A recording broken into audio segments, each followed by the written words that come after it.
Now, I might be rage baiting by having the thumbnail be Caleb Williams. If that's what I have to do to make people click on these videos, that's what I'm going to do. Welcome into Intentional Lounging, brought to you by Better and Green. Divisional round weekend, last 3 episodes of the 2025-2026 season. A lot of the big name teams didn't make it this year, which made it for a exciting wild card weekend.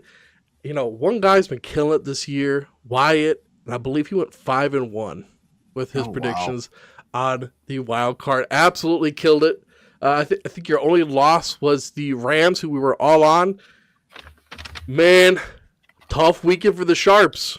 Wyatt wrote an article about it. I don't know if you guys got to read it. If you didn't, that's a disappointment because it is free, available on bettergreen.com.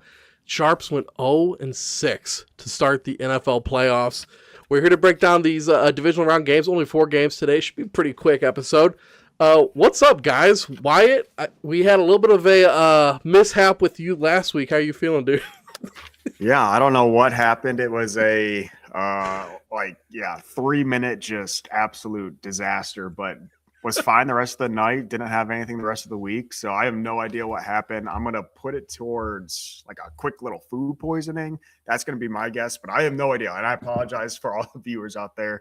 Luckily, I didn't get the vomit on the screen. That would have been disgusting because it was not a pretty one. But I apologize. Feel good now. Excited for a divisional round, and hopefully we can continue this hot streak that we have in the playoffs. I'm just a little upset that the first week that we didn't have the puke in your mouth game of the week was the week we're puking in our mouth. Come on, man. Ethan, you're the guy that is Mr. Puke in the Mouth. How are you doing? You got Seahawks and Bills rep today. Yeah, not sure about the other. We'll get into the games here, but, it's what we had available for the teams. But I thought you picked Caleb Williams because, 3 episodes left. We're going to be running out of cover athletes, so maybe get one out that probably won't be here next week. So that was my thought behind the Caleb Williams. But, I see you got the Packers jersey on. They should be playing this week. Unfortunately for myself, they aren't, but looking forward to the divisional round. I was timid in the wild card, went 4-2 on our picks on wild card, but ended up going 0-1 with my only play on the Packers. So kind of sucked there, but looking forward to this week. Not going to be quite as timid. The Packers might not be in it, but Mr. 17 himself, he is in it. And he's going to be the last game that we talk about today. And the cover athlete. So if you clicked on it because you weren't triggered by it and you are a Caleb Williams fan, you're rage baited now with what Ethan said. So congratulations. Everybody's pissed in the comments. Guys, let's get straight into these games. First one up, the one I'm most excited for. I'm going to just be outright honest with it. It's the Bills versus the Broncos in Denver. Broncos 1.5-point home favorites, over-under set at 45.5. Wyatt, you were the hot hand last week, so I'm going to have us start with you. Yeah, that was a crazy game with Buffalo, Jacksonville. Very entertaining game, kind of how I thought it was going to go. Did jump on Buffalo live as well when they went down by 4 with 3 minutes left. Josh needed to have a game-winning drive in the playoffs. It seems like that's always where he fumbles, either against the Chiefs or the Ravens. And he finally got it, and a nice little touchdown there as well. But yeah, that was one game I was scared about for Buffalo, to be completely honest. I think Buffalo, again, anything can happen in these playoffs, but I think Buffalo is the sure team out of the AFC to continue moving on. And like I said, that Jacksonville game scared the death out of me because everyone was on Jacksonville. Trusted Sharps were on Jacksonville, and Buffalo got past it. So I'm going to stick with Buffalo in this game. I know it's really tough. Buffalo is going to have 3 away games to make it to the Super Bowl, which is extremely difficult to do. But I'm not sold on Denver at all. I think that week bye actually hurt Denver. We saw it hurt a couple of teams last year, including our Detroit Lions. But I think this is a great spot for Buffalo. Like I said, I'm not sold on Denver.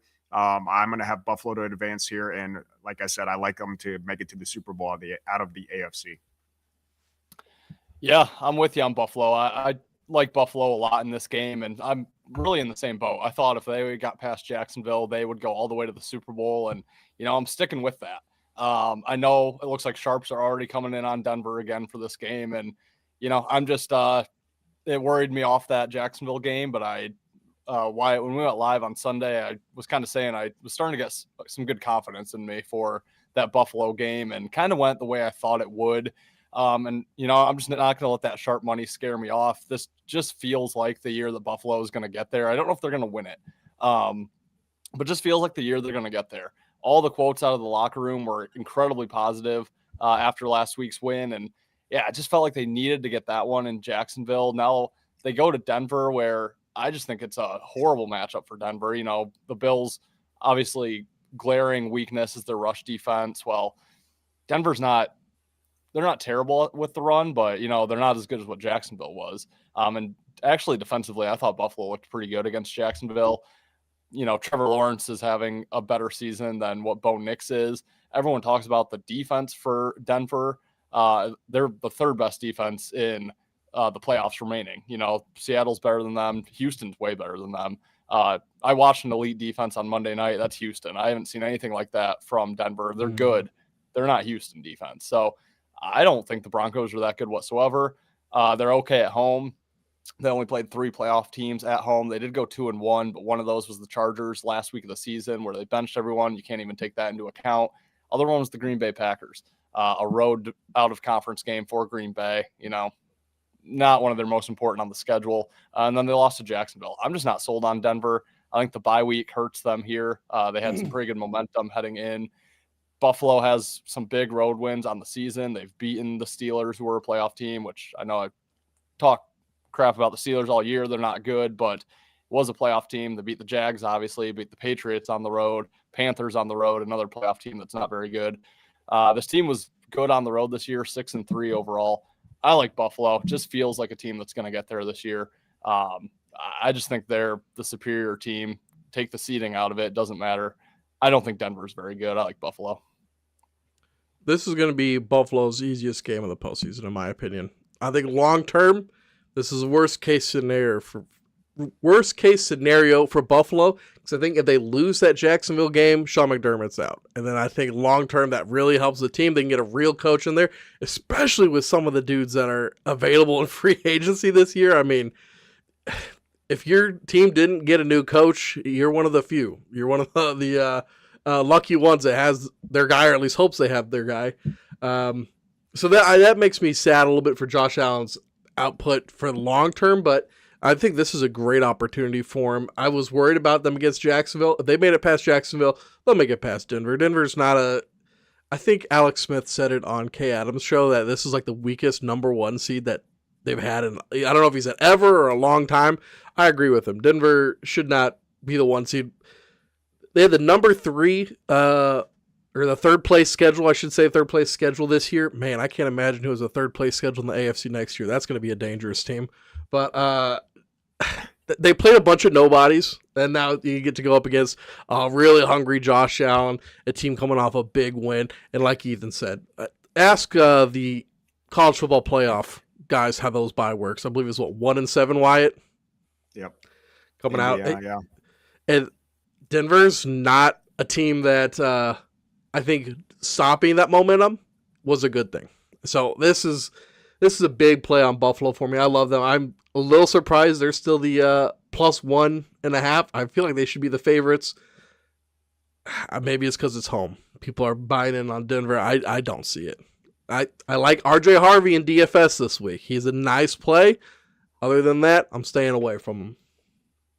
I will say, too, Denver off their bye in the regular season was that overtime win against the Commanders, where Commanders went for 2 on that final play. Got tipped at the line. Running back was wide open.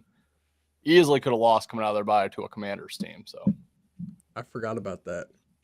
Good point. Good point, man. Next up, we got the San Francisco 49ers versus Seattle Seahawks. Seahawks 7-point home favorites, over-under set at 45.5. This is the biggest spread of the weekend. And, unfortunately, guys, I'm going to take this one first, Ethan. The Packers went down. They lost to the Bears. And I'm done with this team, bro.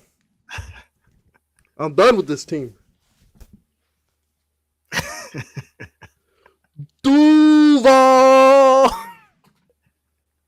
Oh, wait. No, they lost to the Bills. 1 second. Is that Leonard Fournette?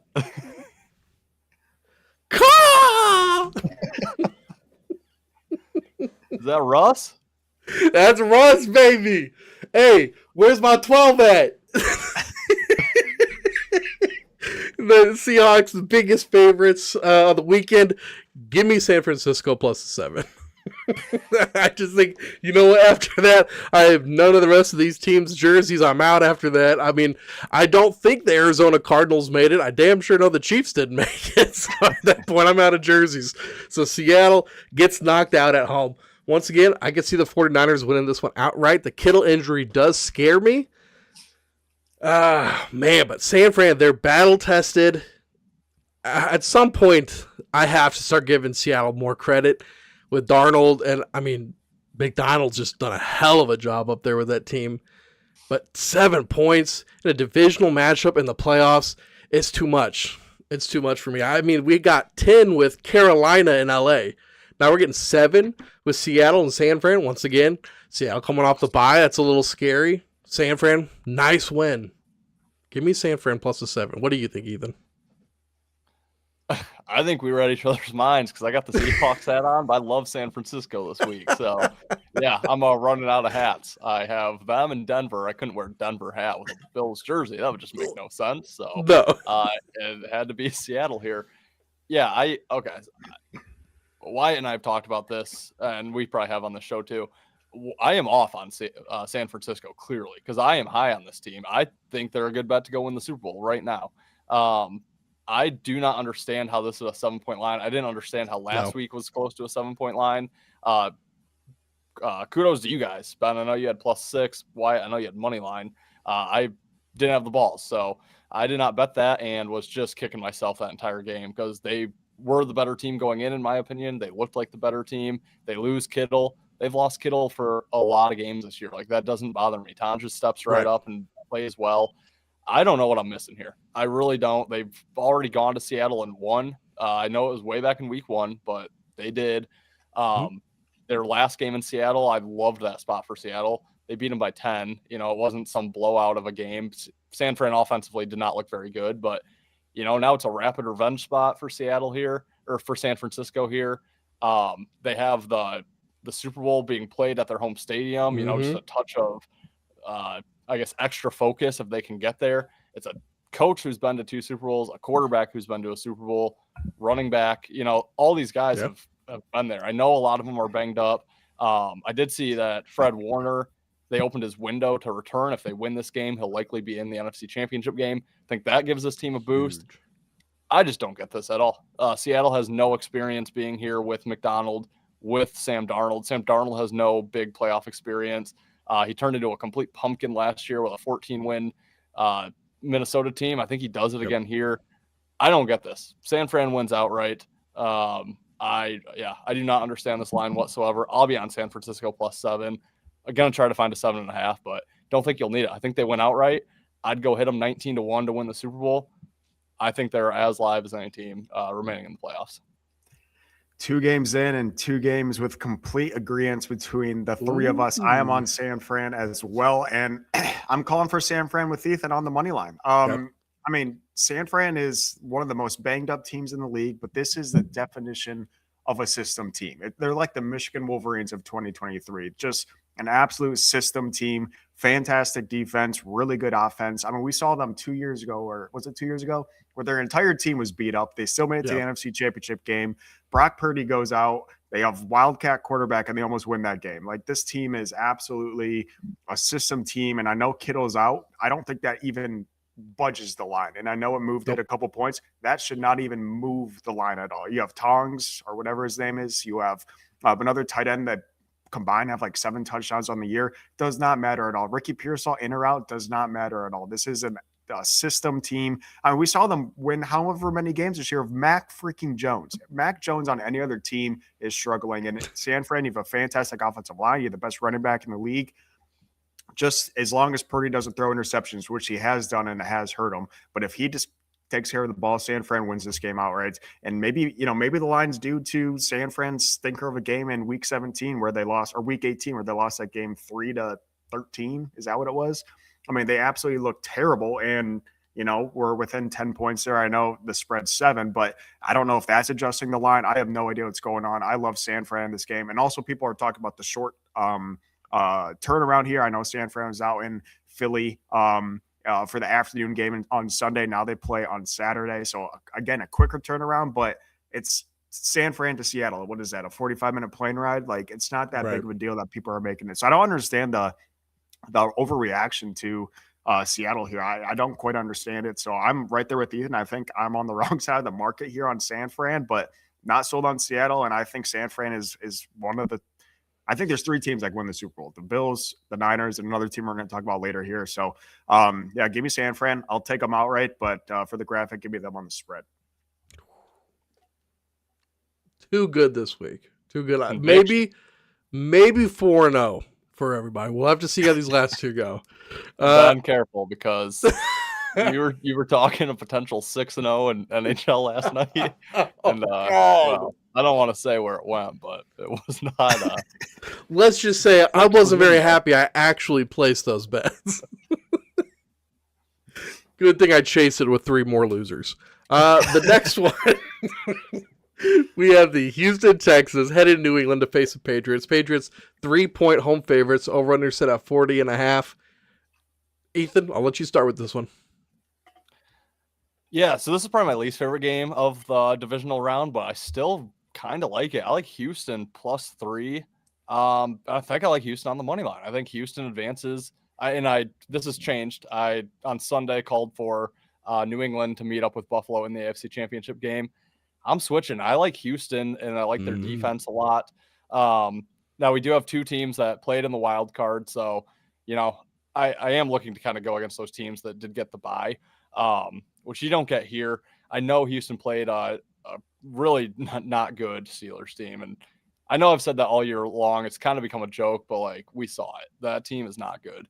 But the Patriots played a beat-up Chargers team that literally no-showed a playoff game. So I don't know. I just think the Texans defense is so dominant. I know that game was mostly 7-6, but I think, Ben, we talked about it. I never felt like Pittsburgh had a chance to win. Even before that strip sack, when they had the ball down, or I guess they were down 4 at that point, never felt like they were going to go get a touchdown. So I felt like Houston dominated. They've won 10 games in a row now. They play well on the road.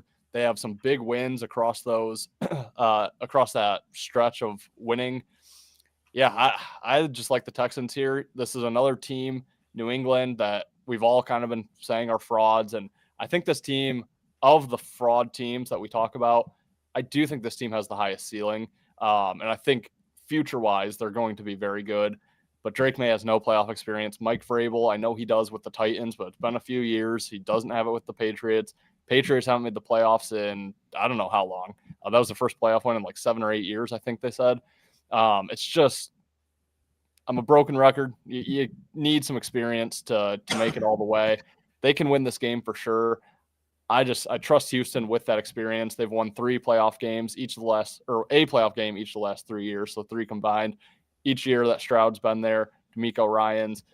They haven't gotten past the divisional. I think this is the year that they can kind of bump up a little bit, get that growth in the playoffs that you a lot of times see teams get.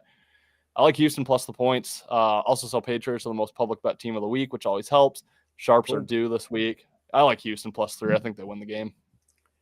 Yeah, this is last week was a game where CJ Stroud did everything in his power to try to lose that game, and Houston still wins by 24 points. I know it was against a terrible Steelers team, but that was a game where CJ Stroud, you could see the playoff nerves. I don't know what was going on between the center QB exchange. Not good. And they still, that was his game to screw up, and they still won that game fairly easy. I know it was 7-6 for majority of that game. I know there was 2 defensive touchdowns, but that's what Houston does all year. Their defense keeps them alive. And you just can't have CJ Stroud do what he did. And I think he got the butterflies out. So I'm going to agree again. What is that? 8 bets now that we're in agreement on. I like Houston. I think Houston is live to win this game outright. I know New England is popular, and I know New England has looked fantastic in a lot of games, but I'm going to keep bringing it back up. New England has not played these type of caliber teams. They played, like Ethan mentioned, a terrible Chargers team with a whole lot of injuries that Ethan said did not show up to the playoffs. And I think this is going to be a big test for New England. And if they win this game, maybe I'll jump on board, but I can't back New England with a schedule like that, with not so impressive playoff win. So yeah, I'm going to call for the Texans outright, but like always, give me the spread 2 for Houston. But yeah, I think this is going to be a tough defense where Drake may finally show some flaws, and the Patriots don't live up to whatever hype they have this year, beating terrible teams. So give me Houston. He said, let's make it 8 in a row. We'll call me JJ McCarthy because, baby, I'm 9. I'm 9, baby. Let's go. Guys, to win that Jamar Chase jersey, I mean, he's been on my dynasty team for forever. I would love to win that jersey. I got the Texans coming out the AFC. So you know I got some confidence in those boys. I really like this team. I mean, this is, I don't want to get, all weird or anything, but this is a team that they got like a lot of prayer groups and they're very religious. And I just feel like I'm one of those guys that kind of believes in that type of stuff, that, you believe in a higher power. Sometimes it can propel you to do great things. I like the Texans here. I like them a lot. I love Vrabel. I think Vrabel should win Coach of the Year. I don't think it should be. See, there I go again. Just discounting Mike McDonald, but I really think Vrabel did a great job this year with the Patriots. I think he can win this, but you guys were just saying it too. All the miscues. I think the public's going to see that and be like, they got lucky because they played the Steelers. Guys, I almost live bet the over, and I would have lost, and Pittsburgh didn't score another point the rest of the game. And that tells you anything. I think it was like a 27.5 over at one point. It's like, ooh, I kind of want to take the under. Glad I didn't, because that one flew over. That team's just so good. That team's so good. I had a parlay that I posted on our website. One of them was the Houston Texans defense getting a touchdown. I was like, I think it hits. Not only did it hit twice. So I love this team. I love Houston. It'll be a tough one, I think, next week facing the Bills, but I think that's going to be an excellent game. The big thing with the Texans and the Bills, big issue they've had is this one team in the playoffs keeps fucking with these guys. Man, I'm trying to limit my cursing on YouTube. Keeps messing with these teams. That team's not there this year. This is their year to move on. Give me Buffalo and Houston. I like those two a lot. So now we're going to the last one. Last thing I'll say, just because go I ahead. forgot about it, but I do think it matters. We'll have to check the status of Nico Collins because he left with a concussion, and he is a huge piece of that offense. So I think I'm okay either way. I think I am too, but I like their offense much better with him out there. Definitely. Now this one should be the one that we all agree on to lock up. We'll see. We'll see that. It's gonna be a bad week. Man, I need those 3 too to break even, man. Going 3-3 for me last week was not good. I'm running out of games here. The LA Rams head to Chicago to face the second seed Chicago Bears, coming off huge come from behind win on the back of Caleb Williams. Bears 3.5 point home dogs, over under set at 48.5. Wyatt, Bears are discounted at home. How far should the discount go? Yeah, they keep giving us Bears on the money or on the underdog. I think we got to take Chicago money line here. I mean, they're just so good. They always come from behind. It's totally sustainable. Caleb Williams definitely doesn't like men. I mean, this is Chicago all day. What are we doing? No, this is Rams, and I think Rams win by double digits. I think Ethan brought up a great point. I forgot when we were talking about this, but Green Bay took their foot off the gas. I don't know why, because they've been bit in the butt. They almost got bit in the butt twice doing that. And I think teams know, and Sean McVay's too good of a coach to let them foot off the pedal here. So I think Rams win, and I think Rams dominate. Chicago is unsustainable with how they're winning games. It's just plus no playoff experience with QB, and I'm pretty sure all of the players. It's just a bad recipe for Chicago here. I think the Rams win by 10 plus points, maybe even getting to 20s here. I like the Rams big in this game. Yeah, I should be nice here, but I just don't know if I can be. But it's Rams all day long. And I don't know why this is coming down a little bit. This was, I think, opened around 4.5, or a 3.5 steady. I'm waiting for a 3. I will pounce on that all day. But yeah, I'm with Wyatt. I mean, double digits feels right for this team. And, we get some recency bias, which is the only reason why I can think of this line being where it is. Rams almost lost to the Panthers. Bears, everyone only remembers the last 10 minutes. I had a guy on Facebook tell me that he came away from this weekend more impressed by the Bears than he did with the Texans. And I said, you didn't watch the full Bears game then, because they got absolutely clapped for 50 minutes. And when Packers started playing prevent for their third straight game against the Bears, it bit them for their second time and could have cost them in that first game too if Caleb throws the ball earlier. So yeah, McVay is not going to let that happen. I came away less impressed with the Bears than what I was going in, and I was not impressed whatsoever. Also, Stafford has the finger injury, which I think people are, kind of throwing a hissy about. He'll be fine. It's Matthew Stafford. We've seen him in Detroit for years. That dude plays through anything. I'm not worried whatsoever about the finger. So yeah, I think there's some recency bias there. This is straight power rating. Rams are the number one power rated team left in the NFL. Bears are the lowest remaining power rated team in the NFL. They're lower power rated than teams that have not played football in 2 weeks. So that tells you all you need to know. There's a reason why this team is more than a field goal underdog at home as the 2 seed. A reason why they're 16-1 to win the Super Bowl. This team isn't very good. They're getting better. Okay, they are getting better. They have hope moving forward. It's not the year. They have no experience being here. Sure, Ben has experience as an OC with the Lions. Doesn't matter. He has no head coaching experience. Caleb has none of this. Caleb didn't even make the college football playoff. He didn't even make a bowl game. Or maybe he made a crap bowl game. Yeah, I just have no faith in the Bears whatsoever. Really like the Rams in this game. And then kind of last thing I'll say, Sean McVay has played against Ben Johnson's offense in the playoffs. I think that will help the Rams. Stafford has played multiple games in Soldier Field from his time in Detroit. He's used to playing in the cold at Soldier Field. I mean, not used to it, but he's done it before. I don't think that's much of a bother, which I think is also putting the line a little out of whack, is that it's in Chicago.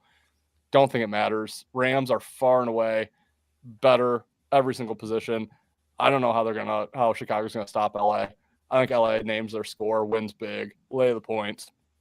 Can't wait for the Bears to be eliminated. I'm sorry, guys. Clean sweep. We keep talking about Caleb Williams, but Kyle Monangai, man, DeAndre Swift, that offensive line for the Bears has been good, and you guys are completely discounting this run game. No, I'm with you guys on the Rams. Yeah, y'all knew it was coming. Come on now. I agree 100%. I think this whole number is due to that Panthers game. It has to be. What we're probably going to see is that these lines are going to be the inverse of each other, right? Didn't that Panthers game come down to 3 or 4 points? This one will probably be right around 10. So just like you guys were saying, it's probably going to be a double-digit game here. And, that finger injury, it worries me. It does worry me. Just like the back injury worried me preseason before he had his MVP potentially winning season this year. I mean, come on. We hear this stuff all the time. It's the playoffs. If he doesn't play, they have to write something down. Something's wrong with him.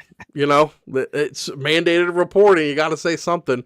I don't think Matthew Stafford in the year 2026 needs to be practicing on a Monday of the divisional round. He's fine. He's fine. He's going to play. This defense is going to get eaten up. I mean, it's going to be bad with Puka and Devontae Adams, bro. It's.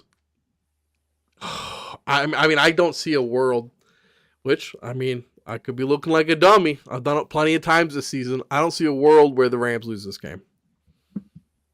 So you're giving me the 3.5, yeah. And once again, we're talking about all their really good receivers. They got a Blake Corum. How's he in cold weather, Wyatt? He all right? He hold up? I've heard he's just a dome guy, both in the bed and on the field. Yeah, he only plays well, and definitely not a snow game guy. Don't tell Caleb. Do not tell Caleb. Yeah, also Rams defense pretty good too. They're gonna have some trouble. Sean McVay. Once again, I think you might have put it in your article or you tweeted it, Ethan. I love playing the better head coach quarterback matchups in the playoffs. They historically have done so well. This one doesn't feel particularly close. Only quarterback left with a Super Bowl. Yes. Yeah. For now. For now. Josh Allen. It's right there for you to take, buddy. Go get it. Squad ride's going to be tough. Since it could be any of them. It could be any. Is there a preference from either of you fellas? Buffalo or Rams would be my two favorite. Mine was going to be Houston or Sanford. No, I'm kidding. What'd you say, Ethan? You know where I'm at. There's one team. Which team does not belong here? You guys want to do LA? Let's do it. Okay. Los Angeles. Oh, I got a pin that doesn't write. I'll just remember it. Thank you guys for watching this episode. We got 2 more to finish out the year. We have the conference championships, 2 games, and then the Super Bowl. Usually for the Super Bowl, it's a little bit more than just one episode. We usually break down a couple Super Bowl props for you guys too. So always look forward to that one. That's a lot of fun. But guys, that's going to do it for this episode of Intentional Lounging. Thank you guys for watching. You guys have anything before you get out of here? Go Bills, baby. Go Rams, go Bills. Also, speaking of championships, Wyatt and I will be breaking down the college football championship, which goes on Monday. So that'll be up on our page probably tomorrow or Friday. So stay tuned for that. But yeah, pump for these playoffs. If the Rams lose, I don't know if you'll see me again. It's like that Jesse Pinkman from Breaking Bad, the meme where he just screams, "They can't keep getting away with this." Yes. That's how I feel about Chicago. Although I will say, if Chicago's down by I know, like I said, I think McVay is not going to take his foot off the gas. But if Chicago's down by 14 points heading into the fourth, might as well just sprinkle Chicago freaking money line at 10-1 or whatever it's going to be. I mean, at this rate, it's crazy how it just keeps happening. Yeah. Well, guys, that's going to do it for this episode. Once again, if you guys haven't checked out bettergreen.com, it is revamped. Very exciting. Plenty of games for you guys to play along with a daily swipe betting game. See how you guys stack up against us and the other competition over there. So please check that out, and we'll see you guys in next week's episode. Peace, guys. Later, guys. See you guys.